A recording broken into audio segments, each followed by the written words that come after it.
বিক্রমের সঙ্গে বিয়ের কথা শুনেই এলাকে সবার সামনে নিজের মনের কথা বলে দিল গোরা। হ্যাঁ বন্ধুরা, এমনটাই দেখা যাবে। তাই সম্পূর্ণ জানতে ভিডিওটিতে লাইক দিয়ে চ্যানেলটি সাবস্ক্রাইব করে দেখতে থাকুন। গল্পের শুরুতেই দেখা যাবে এলা দাদুকে বলে, না দাদু, আপনাদের সবার মতামত থাকলেও আমার মতামত নেই, আমি আর বিয়ে করব না। তখন গোরার বাবা বলে, বিয়ে না করলে বললেই হবে নাকি মা? আমরা তোমাকে ভালো ছেলে দেখে বিয়ে করব। আর আমরা তো ছেলেও ঠিক করে ফেলেছি। আর তাছাড়া বিয়ের দিনও ঠিক করে ফেলেছি। তখন এই কথা শুনে এলা অবাক হয়ে তাকিয়ে থাকে। তখনই গোরার বাবা বলে, বেয়ান আপনার কোনো আপত্তি নেই তো? তখন এলার মা বলে, না না বেয়াই, আমার কেন আপত্তি থাকবে? তখনই কৃষ বলে, হ্যাঁ তাই তো, আমরা বৌদিকে ভালো দেখতে চাই, সুখী দেখতে চাই, তাই আমরা বৌদির বিয়ে ঠিক করেছি। ভালো, ভালো ছেলে। তারপরেই এলা তাকিয়ে থাকে। তখন দাদু বলে, হ্যাঁ, আমরা ওই অ্যাডভোকেট বিক্রমের সঙ্গে তোমার বিয়ে ঠিক করেছি। তখন এলা বলে, কি কি বলছেন দাদু আপনারা? তখন তো এলার মা ভীষণ খুশি হয়ে যায়। ওইদিকে বদির মা জানালা দিয়ে চুপি চুপি সব কথা শুনে আর বলে, মেঘনা তো তাহলে ঠিকই বলেছিল, এলা আবার বিয়ে করছে। যাই, গিয়ে পাড়ার সবাইকে গিয়ে কথাটা বলতে হবে। এই বলে বদির মা চলে গেলেই মেঘনা কৃষকে বলে, দেখেছিস, এবার পুরো পাড়া রটে যাবে। তারপর দাদাভাইয়ের কানে নিশ্চয়ই কথাটা যাবে। তারপরে দাদাভাই হিংসায় জ্বলতে জ্বলতে নিজের মনের কথা ঠিক বলে দেবে। তখন কৃষ বলে, একদম ঠিক কথা বলেছিস, এবার তো দাদাভাই আর বৌদিকে আমাদেরকে এক করতেই হবে। তখন এই কথা বলে সবাই হাসতে থাকে। তখন এলা বলে, না না, এটা কিছুতেই হতে পারে না, আমি বিয়ে করতে রাজি নই, আমি বিয়ে করতে পারবো না, আমি অন্য কাউকে বিয়ে করতে পারবো না। তখন গোরার বাবা বলে ওঠে, হ্যাঁ আমি বলেছিলাম না এলা আমার রাজি হবে না? তখন তো গোরার বাবার কথা শুনে অবাক হয় সবাই। তখন গোরার বাবা বলে, না না মা, তোমাকে বিয়ে করতে রাজি হতেই হবে। তখন এলা বলে, না, আমি মিস্টার সেনের জায়গা আর কাউকে দিতে পারবো না। মিস্টার সেন আমাকে মানুক বা না মানুক, ওনাকে আমি স্বামী হিসেবে মেনে নিয়েছি। তখন মীরা বলে, আচ্ছা দিদি, তুই কি বলছিস বলতো? জামাইবাবু যদি তোকে ভুলে নিজে এগিয়ে যেতে পারে, তাহলে তুই কেন পারবি না? তখন এলা বলে, না, আমি কিছুতে বিয়ে ঠিক করবো না, আমার বিয়ের ব্যবস্থা তোমরা করো না। দাদু, বাবা, আমি কাউকে বিয়ে করতে পারবো না। তখনই ঘোড়ার বাবা বলে, না না মা, আমরা যখন ঠিক করেছি, তোমাকে ভাবতে আমরা সময় দিলাম, তুমি ভেবে বলো। তখন এলা বলে, না ভাবার কিছু নেই তো, আমি মিস্টার সেনকে ছাড়া আর কাউকে নিজের স্বামী হিসেবে মেনে নিতে পারবো না। আর তাছাড়া আমি আমার অনেক কাজ রয়েছে। তখনই গোরার বাবা বলে, দেখেছেন বাবা, আমি বলেছিলাম না এলাকে আপনারা রাজি করাতে পারবেন না। তখন দাদু বলে, শোনো এলামা, তোমাকে বিয়ে করতেই হবে। আর এলামা, তোমার দায়িত্ব যখন আমরা নিয়েছি, তাহলে তোমার জীবনটা তো আমরা সুন্দর করে সাজিয়ে দেবই। তখন দাদু বলে, হ্যাঁ এলামা, আমি জানি তুমি খুব ভালো থাকবে। তখন এলা চুপ করে দাঁড়িয়ে থাকে। তারপরের দিন সকালবেলা দেখা যাবে সবাইকে ইয়োগা করাচ্ছে এলা।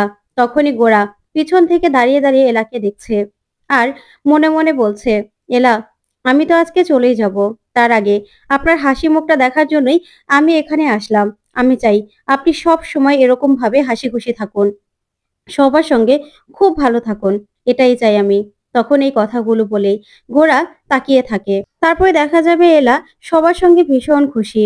ওইদিকে গোরা তাকিয়ে থাকে আর বলে, আমি অনেক দূরে চলে যাচ্ছি এলা, আপনার জীবনে আমি আর আসবো না। ঠিক তখনই পাড়ার মহিলার বলে, ওই এলার দুদিন ধরে ডিভোর্স না হতেই এলার নাকি আবার বিয়ে ঠিক হয়েছে। তখনই গোরা সব কথাগুলো শুনতে পায়। তখনই মহিলারা বলে, হ্যাঁ ওই যে অ্যাডভোকেট বিক্রম, তার সঙ্গে তো বিয়ে ঠিক হয়েছে। তখনই গোরা মনে মনে বলে, কি, অ্যাডভোকেট বিক্রমের সঙ্গে এলার বিয়ে ঠিক হয়েছে? ওইদিকে এলা পিছন দিকে তাকালেই গোরাকে দেখতে পায়। তখন গোরা লুকিয়ে পড়লেই এলা বলে, কাউকে একজন দেখলাম মনে হলো না? তখন রিমু বলে, দাদা ভাই কি করছিলি? এখনই যদি বৌদি দেখতে পেতো যে তুই দাঁড়িয়ে আছিস, তখন ভাবতো না যে তুই বৌদিকে দেখার জন্য এখানে এসেছিস? তখন গোরা বলে, তোরা এখানে কি করছিস? তখন মেঘনা বলে, দেখ, আমরা তো এখানে এসেছিলাম এমনিতেই, তুমি এখানে কি করছো? তখন গোরা বলে, জগিং করতে এসেছি। তখন ছোটকা বলে, হ্যাঁ, আমার ভাইস্তা তো আবার খুব জগিং করে, তাই না? জগিং করতে করতে এলার এলাকায় চলে এসেছো, তাই তো? তখনই দেখা যাবে গোরা চুপ করে দাঁড়িয়ে থাকে। তখনই ছোটকা বলে, এলামা দেখছো কত হাসি খুশি? তারপরে মেঘনা বলে, হ্যাঁ তাই তো দেখছি, আর আমার দাদা ভাইয়ের আর কি, ও তো চলে যাবে। তখনই রিমু বলে, এই যে তোর প্লেনের টিকিট। তখন মেঘনা বলে, এটা দেওয়ার জন্য এসেছিলাম। তখনই বদির মা চলে আসার এসে বলে, শুনেছো, আমি তো সবাইকে জানিয়ে এলাম এলার বিয়ে ওই যে ওই ওই অ্যাডভোকেটের সঙ্গে। আর কি মাখামাখি! তখন তো গোরা এই কথাগুলো শুনে অবাক হয়ে তাকিয়ে থাকে। তখন ছোটকা বলে, কি, এলা আবার বিয়ে করছে, তাও আবার কিনা ওই অ্যাডভোকেট বিক্রমকে? তখন গোরা বলে, না, এটা হতে পারে না, তখন ছোটকা বলে, আমাদের ছেলে গোরার আর কি, গোরা তো বিদেশ চলে যাবে। তখন গোরা বলে, না আমি কিছুতেই এখন বিদেশ যাব না, ওই এলাকে বিক্রমের হাত থেকে বাঁচাতে হবে। তখনই বিক্রম সেখানে চলে আসে আর এসেই এলাকে বলে, নিন এখন গরম গরম চা খেয়ে নিন। তখন এলা বলে, এ কি আপনি এখানে? তখন বিক্রম বলে, হ্যাঁ আপনার সঙ্গে দেখা করতে আসলাম। তখন এলা বলে, দেখুন কাজ ছাড়া এরকম ভাবে হুটহাট আপনি চলে এলে মানুষ তো নানানজন নানান কথা বলে। তখন বিক্রম বলে, আপনার সঙ্গে তোমার কাজ আছে তাই এসেছি, কিন্তু তার আগে পাড়ার মোড়ে যে কচুরির দোকানটা আছে সেখানে না গরম গরম কচুরি ভাজা হচ্ছে, চলুন না খাই। তখন এলা বলে, আপনি গিয়ে খান না, আমি খাবো না। তখন বিক্রম বলে, এই ক্ষুধার্ত মানুষটাকে অভুক্ত রাখবেন? চলুন না এলা ম্যাডাম, 2 মিনিটই তো লাগবে। তখন দেখা যাবে বদির মা বলে, দেখেছো আবার কি না, ওই যে এখানে চলে এসেছে, দুজন এখানে দাঁড়িয়ে দাঁড়িয়ে প্রেম করছে। ওইদিকে গোরা তাকিয়ে ভীষণ রেগে যায়। তখন পাড়ার লোকজন এলার বিক্রমকে শুনিয়ে শুনিয়ে বলে, লজ্জা শরম নেই, দেখো কেমন একসঙ্গে চলে এসেছে। তখন এলা কিছু বলতে যাবে, তখন বিক্রম এলাকে টানতে টানতে সেখান থেকে নিয়ে যায়। তখন দেখা যাবে রিমু বলে, দাদা ভাই কি হলো? তখন গোরা বলে, না না আমি এখন কোথাও যাব না, আমি তো এখন বিদেশ যাবই না। এই বিক্রমের একটা ব্যবস্থা না করে আমি কোথাও যাব না, বিক্রমের ব্যবস্থা তো করতে হবে। তখন মেঘনা বলে, দেখো দুজনকে কি ভালো মানিয়েছে, তোর আর কি, তুই তো আর এলাকে ভালোবাসিস না, তাহলে তোর কেন এত লাগছে? তখন গোরাকে শুনিয়ে শুনিয়ে নানান কথা বলতে থাকে সবাই মিলে। তখন গোরা প্রচন্ড রেগে যায়। ওইদিকে দেখা যাবে মীরা এলার মাকে বলে, আচ্ছা পিসি তুমি বলো তো, ওই অ্যাডভোকেট বিক্রমকে তোমার কেমন লাগে? আমার কাছে কিন্তু ভীষণ ভালো লাগে। তখনই দেখা যাবে এলার মা বলে, আমার কাছেও ভীষণ ভালো লাগে, ছেলেটা আমাদের বাড়িটা বাঁচানোর জন্য কত কিছু করছে।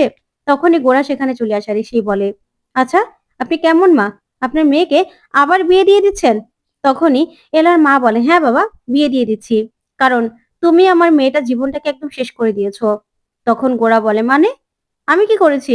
তখন এলার মা বলে, তোমাকে ভরসা করে আমার মেয়েকে তোমার হাতে তুলে দিয়েছিলাম, কিন্তু তুমি কি করেছো? তুমি আমার মেয়েটাকে ডিভোর্স দিয়ে দিয়েছো।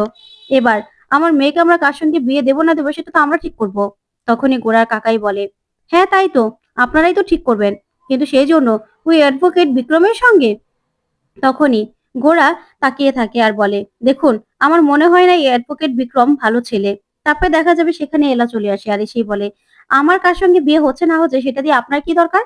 আমার ব্যাপারেই আপনাকে কথা বলতে একদম না করেছি না, আপনি এখানে কেন এসেছেন? তারপরে দেখা যাবে বিক্রমও সেখানে চলে আসে।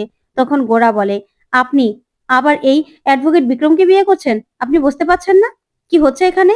ও আপনাকে ট্র্যাপে ফেলছে। তখনই কাকাই ব্যাপারটা সামাল দেওয়ার চেষ্টা করে আর বলে, গোরা দেখ, এলা যদি নিজের জীবনে এগিয়ে যেতে চায় তাহলে তোর কি? তখন এলা বলে, মিস্টার সেন আপনাকে আমি কতবার বলবো, আপনি আমার পার্সোনাল ব্যাপারে একদম নাক গলাবেন না। আপনার সঙ্গে আমার কোনো সম্পর্ক নেই। আপনি আমাকে বিয়ে করেছিলেন, ডিভোর্সও দিয়ে দিয়েছেন, কথা দিয়ে কথা রাখেননি। তাহলে আমি কি করব না করবো সেটা তো আমি বুঝবো, তাই না? তখনই গোরা এই কথা শুনে প্রচন্ড রেগে যায় আর বলে, এলা আপনি এইভাবে বিয়েতে রাজি হতে পারেন না। তখন এলা বলে, আমি কি করব না করব সেটা আমার ব্যাপার। তখন গোরা বলে, না আপনার ব্যাপার নয়। তখন এলা বলে, হ্যাঁ আমার ব্যাপার। আপনিও তো আপনার স্ত্রী আর প্রেমিকাকে একসঙ্গে এক বাড়িতে রেখেছেন। কোথায় আমি কিছু বলেছি? বলিনি তো।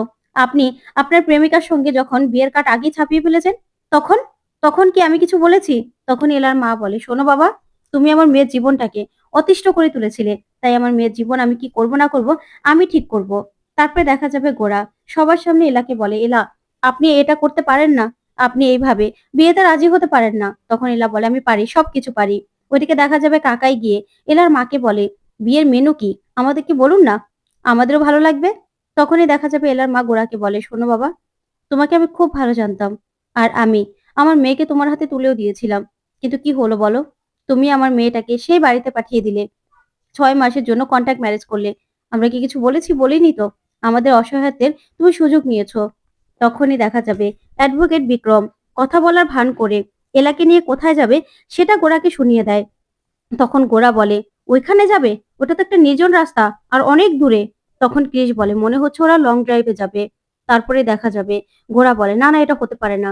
তখন কাকাই বলে, যে করেই হোক আটকাতে হবে, না হলে যদি এলার সঙ্গে উল্টাপাল্টা কিছু করার চেষ্টা করে। তখন তো গোরা এই কথাগুলো শুনে আরো প্রচন্ড রেগে যায়। তারপরে গোরা এলার দিকে তাকিয়ে থাকে। তখন এলা মনে মনে ভাবে, কেন করছেন মিস্টার সেন এগুলো, কেন করছেন? ওইদিকে গোরা বাড়িতে দাঁড়িয়ে আছে আর এলা আর বিক্রমের কথা ভাবে। তখনই নেহা আসে আর এসেই বলে, গোরা আমাদের কাঠ ছাপানো হয়ে গেছে, মিডিয়া লোকজন সবাই জানাজানি হয়ে গেছে। আর তুমি কিনা এখন বলছো আমাকে বিয়ে করবে না? তখন আলিয়া বলে, "দেখ দাদা ভাই, তুই না নেহাকে বিয়ে করে নে। নেহা তোর জন্যই পারফেক্ট হবে।" তখনই ঐশী আসে, আর ঐশী মনে, মনে ভাবে, "না, এই নেহা যদি দাদা ভাইয়ের জীবনে আসে তাহলে আমার জীবনটা পুরো শেষ করে দেবে।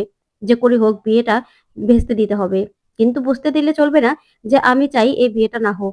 তখনই ঐশী এগিয়ে আসে। তারপর দেখা যাবে গোরার মা মন খারাপ করে দাঁড়িয়ে আছে গোরা চলে যাবে বলে।